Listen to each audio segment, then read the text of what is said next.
Vamos à palavra, Salmo 119, versículos 33 ao 40.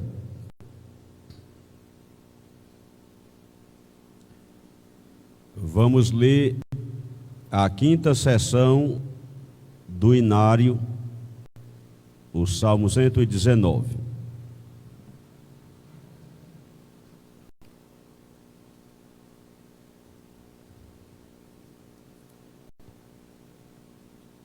Vou esperar alguns segundos,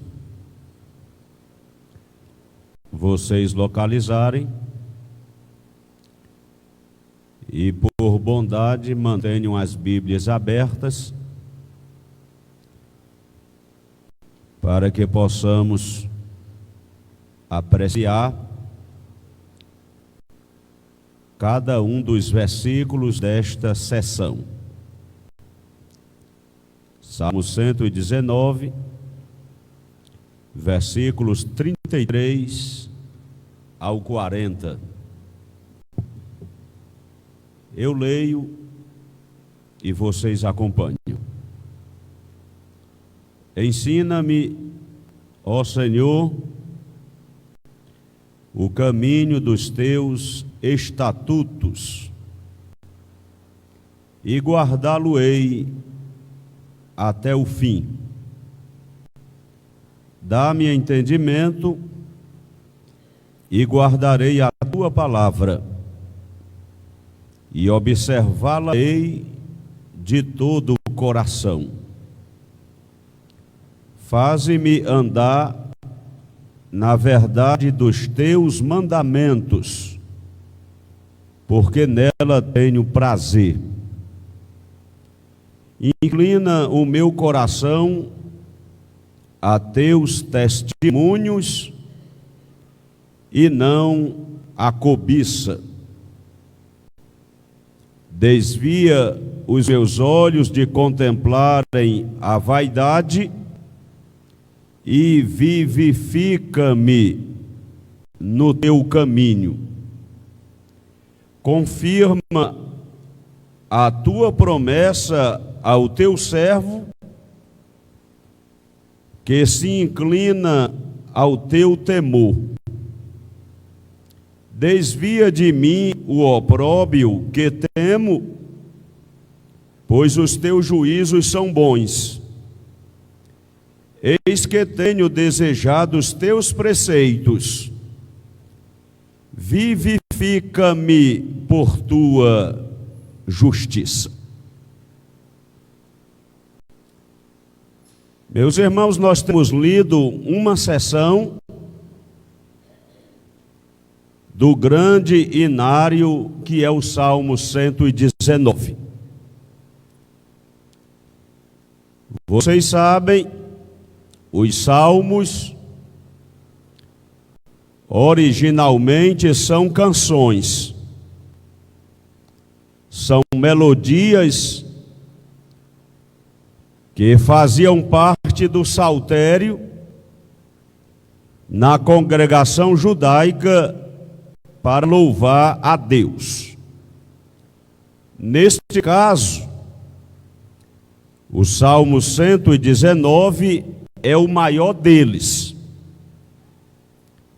pois contém 176 versículos, divididas em 22 sessões, cada uma delas contendo 8 versículos. Este salmo, o salmista destaca a excelência da lei do Senhor e a felicidade daquele que a observa. E por falar em observar, vocês devem estar atentos que em cada sessão deste saltério tem uma palavra. Não sei se é do seu conhecimento, todavia darei a explicação. cada uma dessas palavras correspondem às letras do alfabeto hebraico. O alfabeto hebraico não tem vogais, são apenas consoantes, e todas as consoantes do alfabeto hebraico, que são 22, estão discriminadas neste salmo acróstico. Por exemplo, a primeira seção, versículos 1 ao 8, é a primeira palavra do alfabeto hebraico, Aleph. A segunda seção, versos 9 ao 16, é a segunda palavra do alfabeto hebraico, Bet. E assim sucessivamente. Se você quiser conhecer todas as letras do alfabeto hebraico, estão aqui listadas no Salmo 119. Este salmo tem 22 seções. Eu li a quinta seção do Salmo 119, que é a que nós vamos estudar neste momento.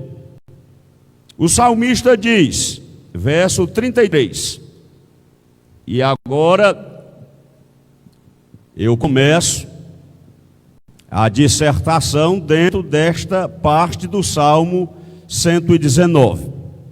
O salmista, ele inicia esta parte do poema fazendo um pedido a Deus.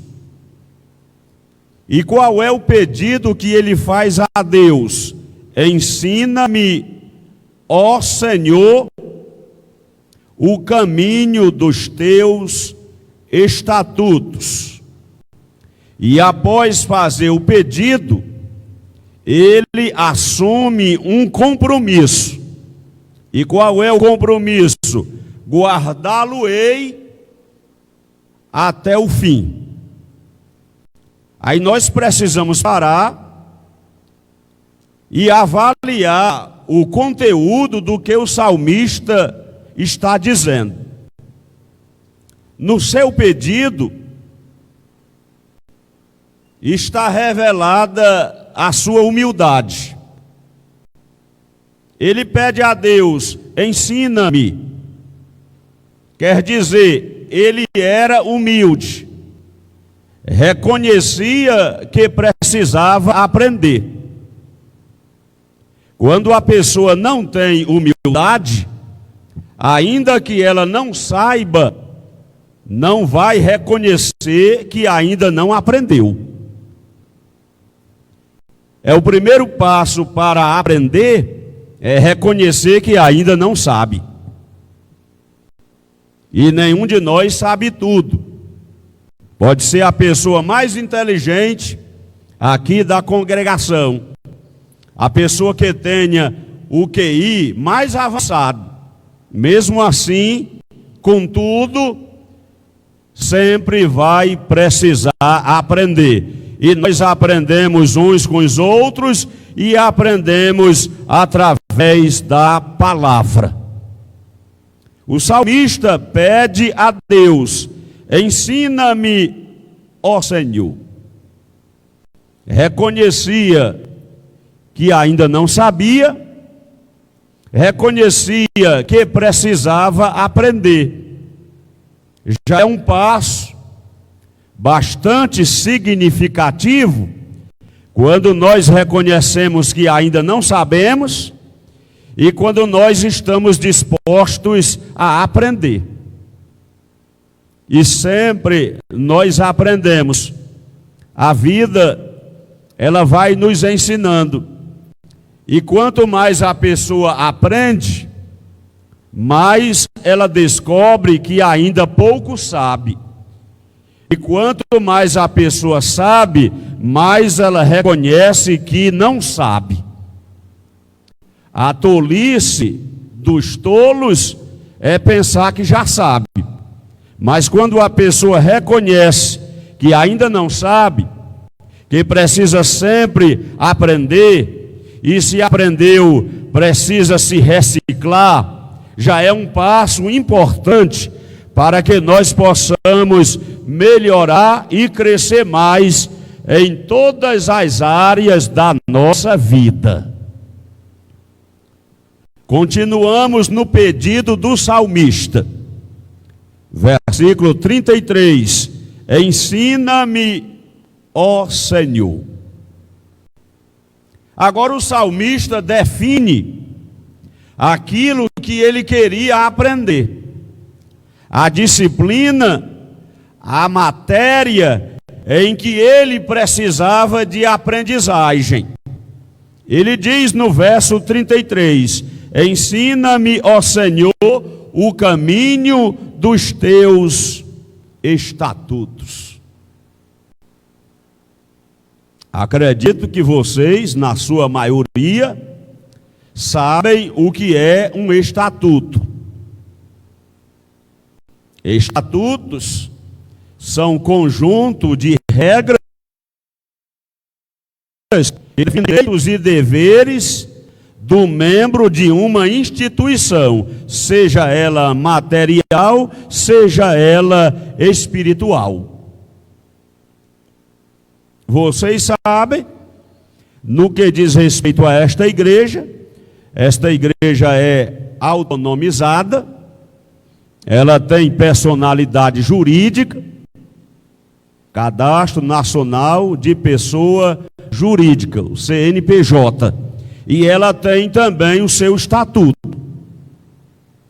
E no estatuto da igreja está inseridos os artigos, os parágrafos, os incisos, em que contém os direitos e os deveres dos membros, no nosso caso, da igreja local, Assembleia de Deus, Templo Central, Pedra Branca 1. E assim são todas as instituições humanas organizadas. É uma associação, é uma empresa, é uma sociedade anônima, elas têm os seus estatutos. É claro, neste assunto não há nenhuma dúvida de que o nosso estatuto padrão é a Bíblia. Não pesa sobre isso nenhuma dúvida. Qual é o nosso estatuto padrão? A Bíblia, a inerrante, a infalível, a perfeita, eterna palavra de Deus. Contudo, é necessário, até para a própria organização e segurança de uma instituição, o seu estatuto. E o salmista, ele sabia o que era estatuto. Ele conhecia bem esses princípios, estas regras. E ele pedia a Deus, ensina-me, ó Senhor, o caminho dos teus estatutos. Cada um de nós precisa aprender o caminho dos estatutos. Os estatutos de Deus e os estatutos da palavra. Ele prossegue dizendo, o salmista, e eu sempre vou me referir dizendo o salmista. O Salmo 119, para nós, o autor é desconhecido. Então não posso dar um nome quando a Bíblia não dá. É o salmista. E quem é ele? Não sei. A Bíblia não diz. É um dos muitos salmos para nós, cujo autor é desconhecido. Então ele pede a Deus, ensina-me, ó Senhor, o caminho dos teus estatutos. Que cada um de nós possamos pedir a Deus para que Ele venha nos ensinar. Que nós estejamos com o coração aberto com a mente aberta, solícita, para que possamos aprender. A Bíblia diz: conheçamos e prossigamos em conhecer o Senhor. Quanto mais nós estudamos, mais nós aprendemos.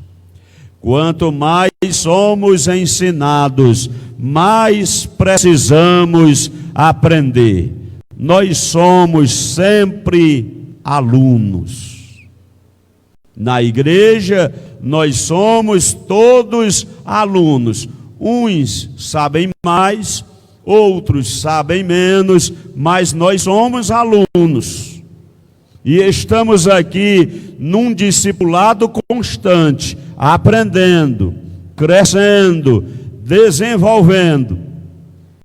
E devemos sempre estar pedindo a Deus: ensina-me, ó Senhor, o caminho dos teus estatutos.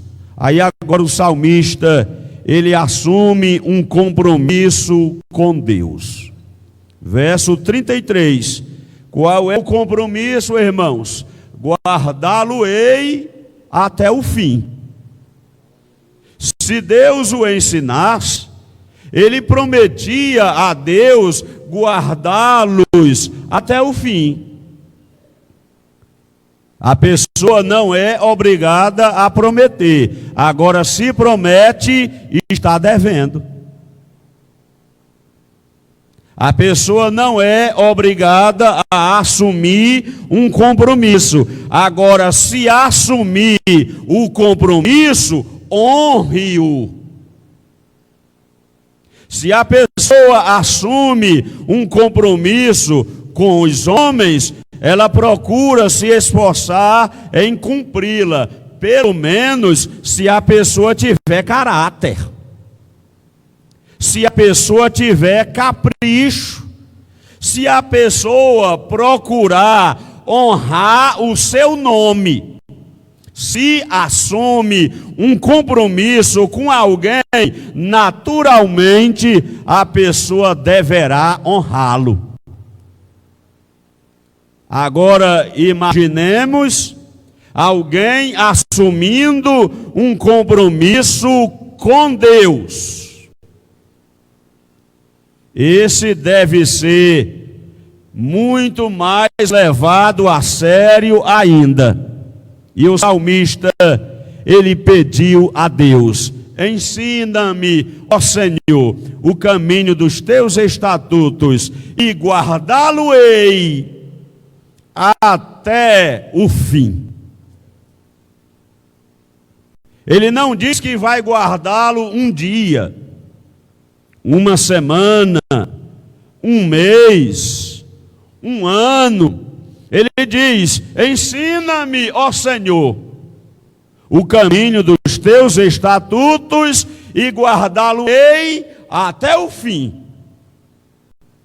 Ele assume o compromisso de guardar os estatutos de Deus até o fim. E o que são os estatutos? São as normas, o conjunto de deveres que nós temos diante de Deus, diante da igreja, diante do corpo de Cristo, diante da palavra, diante de nós mesmos. Guardá-lo-ei até o fim. Até o fim da sua existência física. Quer dizer, enquanto vida ele tivesse, assume o compromisso de guardar os estatutos do nosso Deus até o fim da sua jornada. Mas vamos seguir adiante. Esta sessão, como todas as demais, tem 8 versículos. Até agora, estamos fazendo comentários do primeiro versículo. Vamos dar o segundo passo. O versículo 34. E o meu compromisso em tudo aquilo que irei falar é a exposição desse texto. Como é que diz o verso 34? Ele faz um outro pedido. Qual é o segundo pedido? Dá-me entendimento. Guardarei a tua lei, observá-la-ei de todo o coração. É sempre bom quando a gente lê meditando, quando a gente lê avaliando, quando a pessoa examina detalhadamente o que o texto está dizendo. O salmista, ele faz um segundo pedido. Ele diz a Deus: dá-me entendimento. Às vezes, o que falta para determinadas pessoas é entendimento. E o que é entendimento? É aquilo que a Bíblia chama, muitas vezes em Provérbios, de bom siso. E o que é o bom siso? É o bom senso. E o que é o bom senso? É a compreensão das coisas.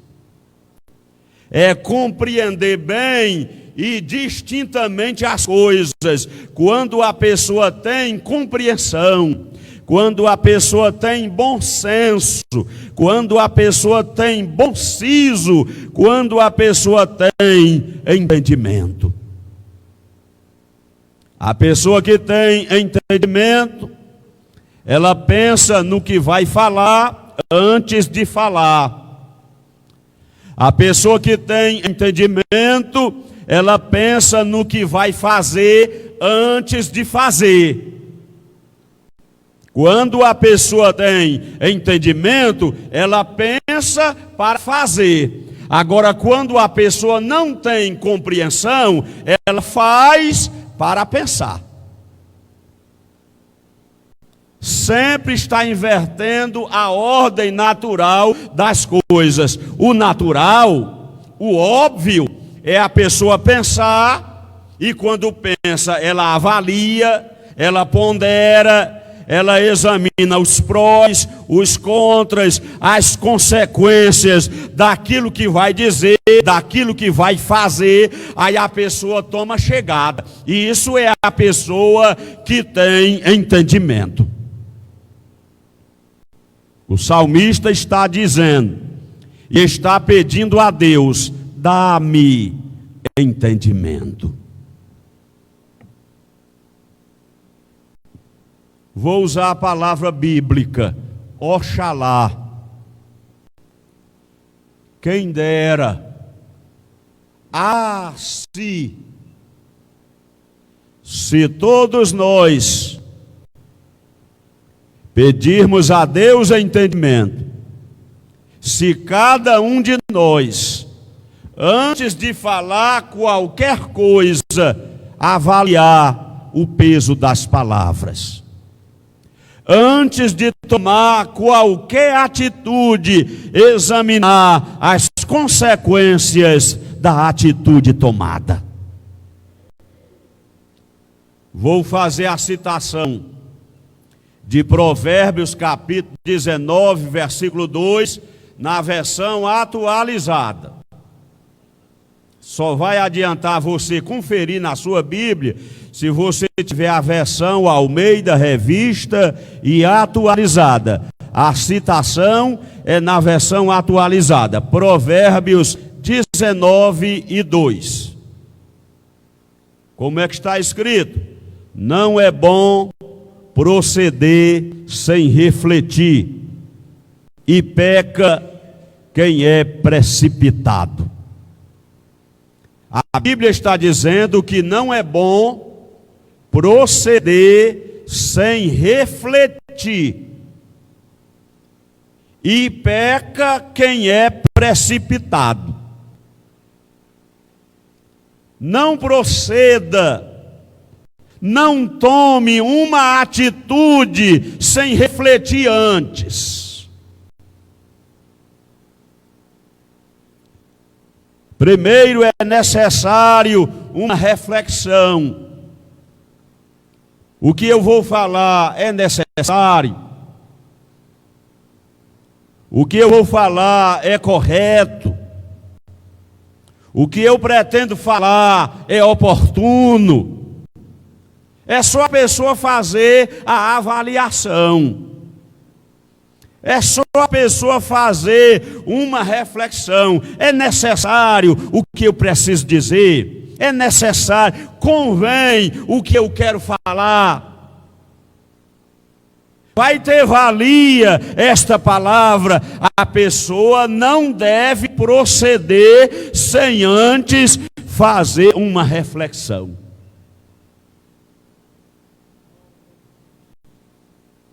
Quantos dissabores seriam evitados se nós medíssemos as nossas palavras?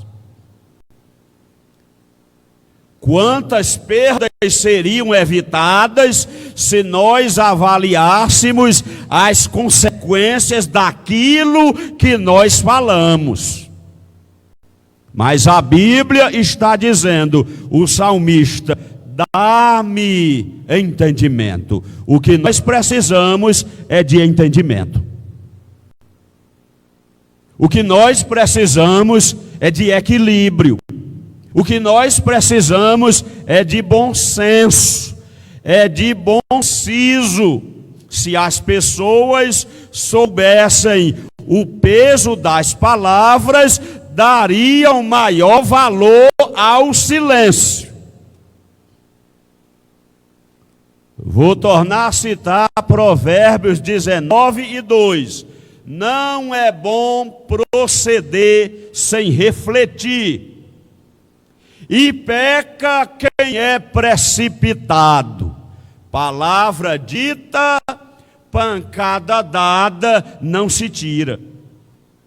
Aí depois que fala o que não deve, aí vai precisar se retratar, vai precisar recuar, vai precisar se desculpar, vai precisar pedir perdão, às vezes vai se expor à vexação pública, ao opróbrio, à vergonha. Por quê? Porque falou o que não convém, porque falou o que não deve. Mas a Bíblia está dizendo, não é bom proceder sem refletir, e peca quem é precipitado. Eu vou voltar ao texto, o verso 34. Dá-me entendimento. Só faz isso, irmão, quem é humilde. O autor do Salmo 119, ele tinha humildade, ele pedia a Deus, dá-me entendimento. Sabe, o que nós precisamos é que Deus nos dê entendimento, cada um de nós. E quanto mais alta a posição dentro da hierarquia humana, mais entendimento a pessoa deve ter, porque quanto mais elevada a posição, mais peso terá a sua palavra. E o pastor, o que é que o pastor diz? Calma, o pastor não vai dizer nada agora não. Porque a partir do momento em que o pastor vai emitir a opinião sobre qualquer assunto, a palavra tem outro peso. A palavra terá outra repercussão. E o irmão vai dizer o quê? Não, o irmão não vai dizer nada agora. Eu vou pedir a Deus graça, pedir a Deus entendimento, pedir a Deus sabedoria, pedir a Deus a direção, para depois dizer uma palavra. Pelo menos deveria ser assim, para que saibamos entrar e sair no meio do povo. Às vezes entra bem, mas sai mal. Salomão pediu a Deus sabedoria para que ele pudesse entrar e sair no meio daquele povo. É a entrada e a saída. Para isso, precisamos ter entendimento. A pessoa que tem entendimento, ela não fala o que não deve, ela só fala o que convém. A pessoa que tem entendimento, o que ela viu na casa do irmão ou da irmã, ela não sai conversando. Por quê? Porque tem entendimento. Determinadas situações e comentários a pessoa evita fazer. E por quê? Porque tem entendimento. Peçamos a Deus, dá-me entendimento. Verso 34, dá-me entendimento e guardarei a tua lei. Você observe, irmão, que cada pedido é associado de um compromisso.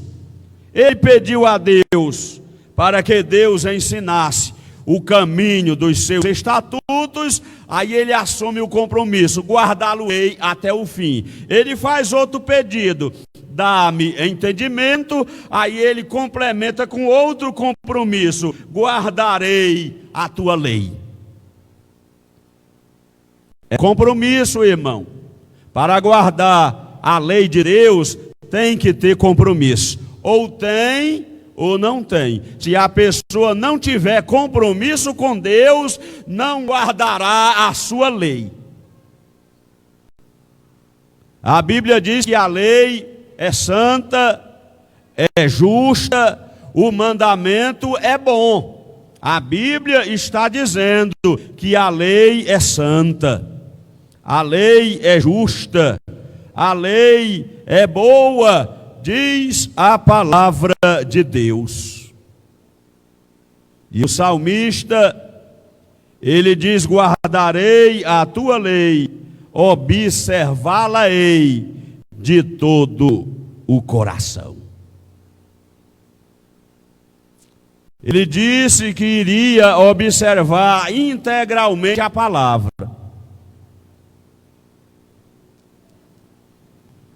Quantos desatinos, quantos escândalos seriam evitados se a pessoa tivesse compromisso com Deus?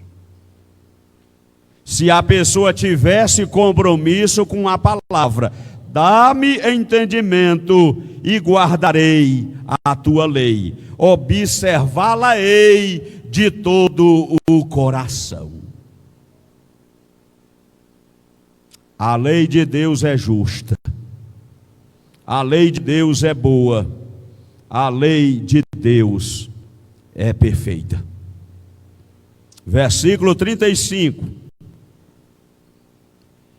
Faze-me andar na verdade dos teus mandamentos. Olha o que ele está pedindo a Deus. Faze-me andar na verdade dos teus mandamentos.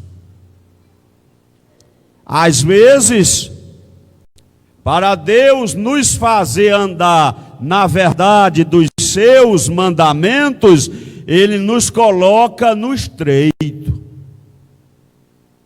Para que nós aprendamos a andar na verdade dos seus mandamentos, às vezes, Ele nos coloca no cabresto.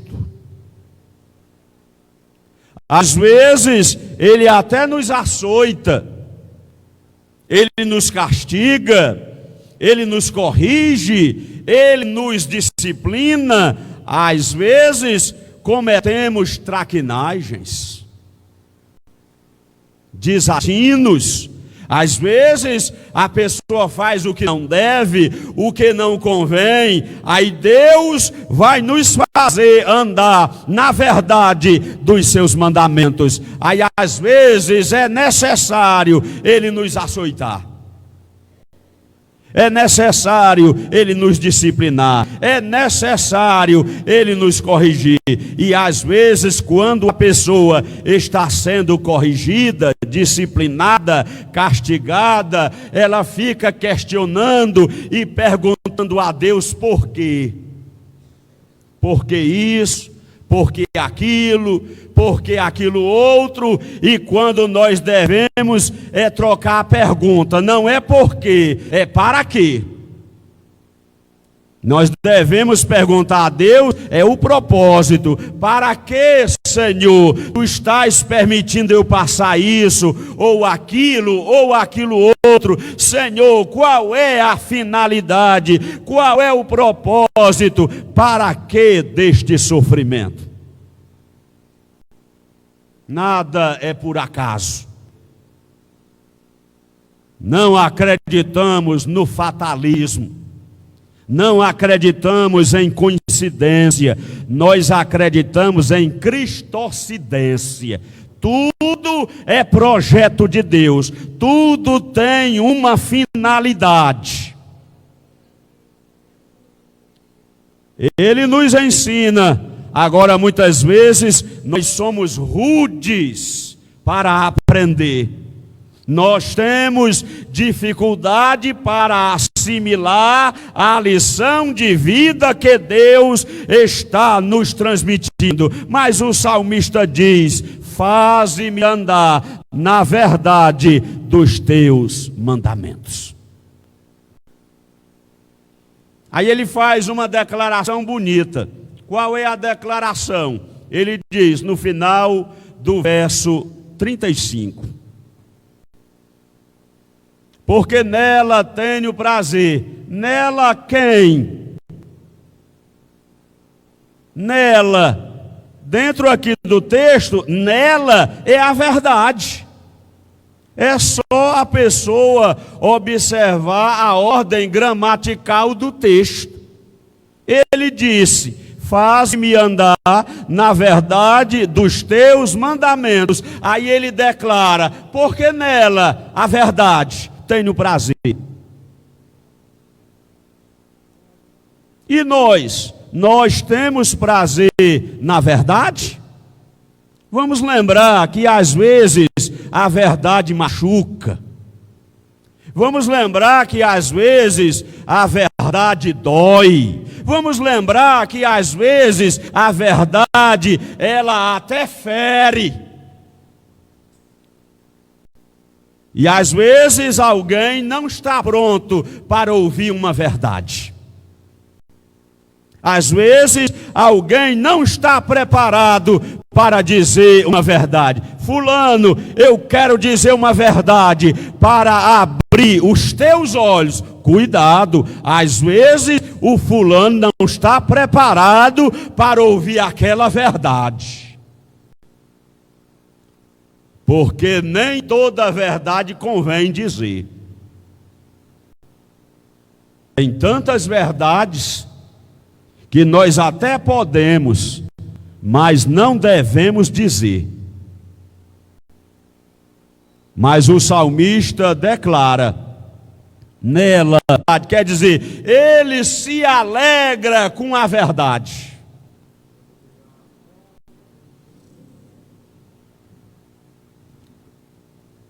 Eu tenho uma frase de minha autoria que é filosofia de vida. É melhor ser criticado dizendo a verdade do que ser aplaudido falando mentiras. Eu vou repetir. É melhor ser criticado dizendo a verdade do que ser aplaudido falando mentiras. O salmista, ele diz a Deus: faze-me andar na verdade dos teus mandamentos, porque nela tenho prazer. Versículo 36, meus irmãos: inclina o meu coração a teus testemunhos e não a cobiça.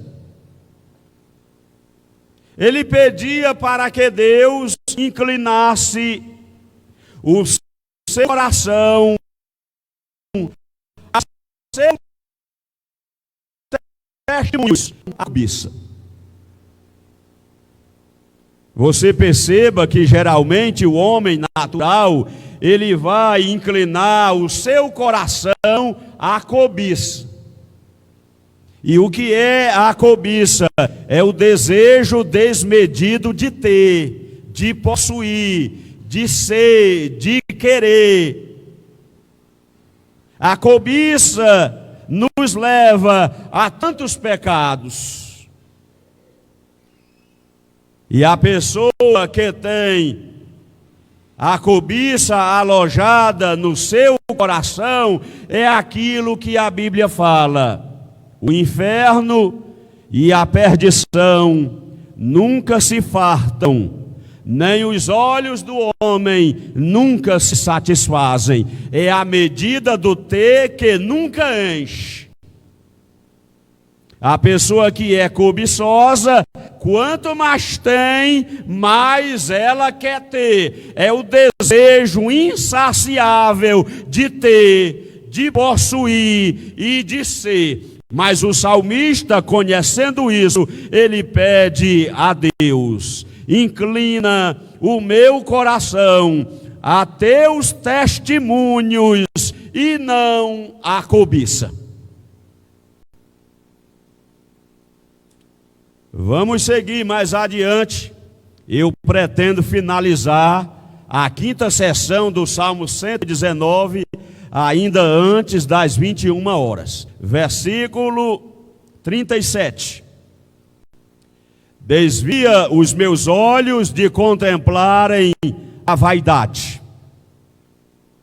Desvia os meus olhos de contemplarem a vaidade.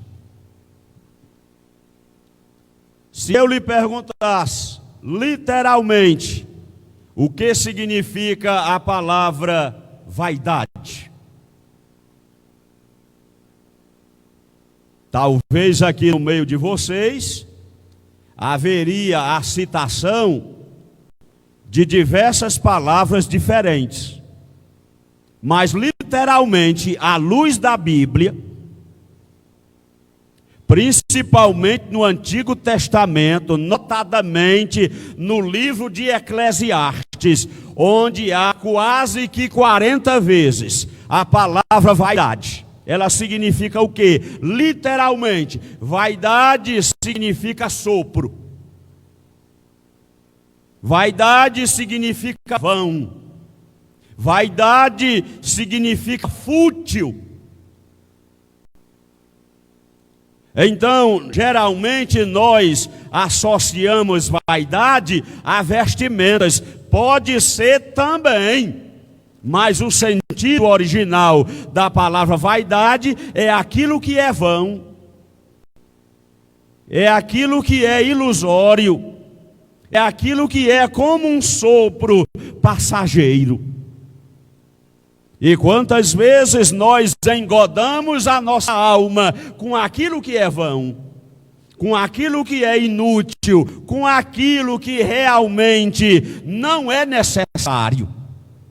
Mas o salmista, na composição deste salmo, nesta que é a quinta estrofe, ele diz no verso 37, desvia os meus olhos de contemplarem a vaidade.